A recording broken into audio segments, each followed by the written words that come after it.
our confirmed ambassadors in place at this critical time. And we are, in fact, meeting at one of the most urgent moments in the long history of friendship between our countries.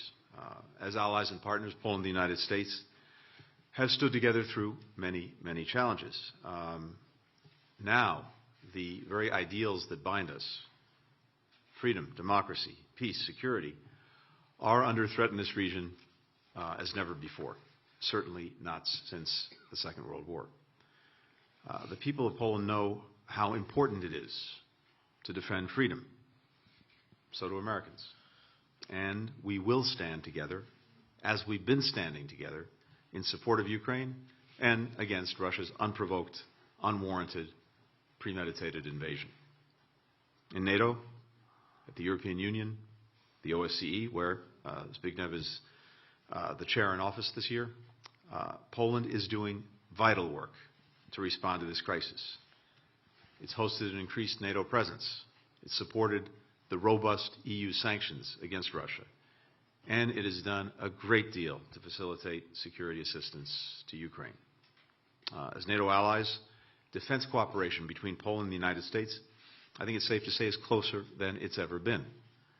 Since January 30th, the United States has more than doubled the number of our military personnel deployed in Poland to now more than 10,000, including a brigade of the 82nd Airborne Division.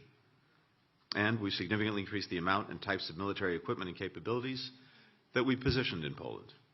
As President Biden has said, we will defend every inch of NATO territory. Poland is also a leading responder to the humanitarian crisis that Russia's invasion of Ukraine has sparked.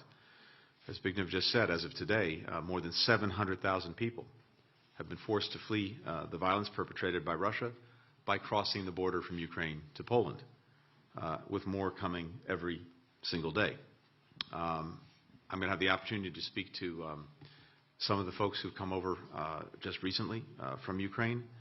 But I have to say, it's an incredibly powerful reflection of Poland's values, that vulnerable people know that here they will find refuge.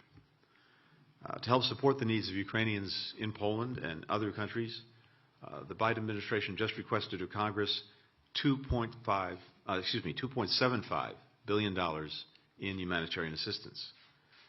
That's both to meet the need of vulnerable people and communities inside Ukraine, as well as to support refugee services, including here in Poland. That's in addition to the more than $54 million in humanitarian assistance to Ukraine that we announced just last week.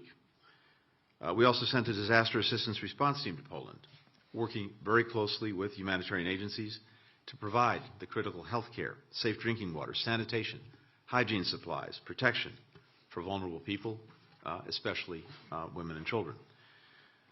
We've delivered nearly 20,000 thermal blankets suited for cold climates. We've provided funding for emergency supplies to sustain health care for up to 100,000 people for 3 months, and up to 500 emergency surgical procedures. Embassy Kyiv has temporarily relocated to Poland as well, and I'm grateful for that, that Poland is hosting them. They and our embassies and consulates in Poland and across the region are working hard to assist American citizens and their families departing Ukraine, and to help them with the influx of U.S. military personnel, humanitarian workers, as well as assistance. We established a U.S. Welcome Center close to the Ukrainian border.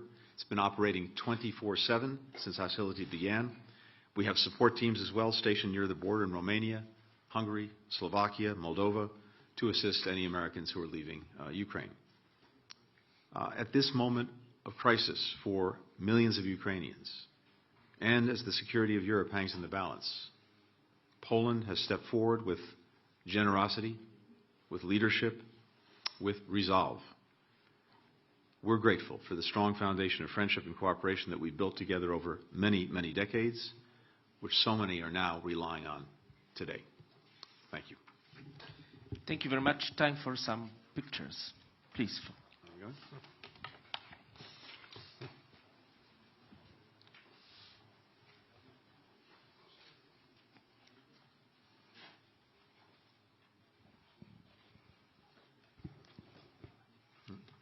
Thank you.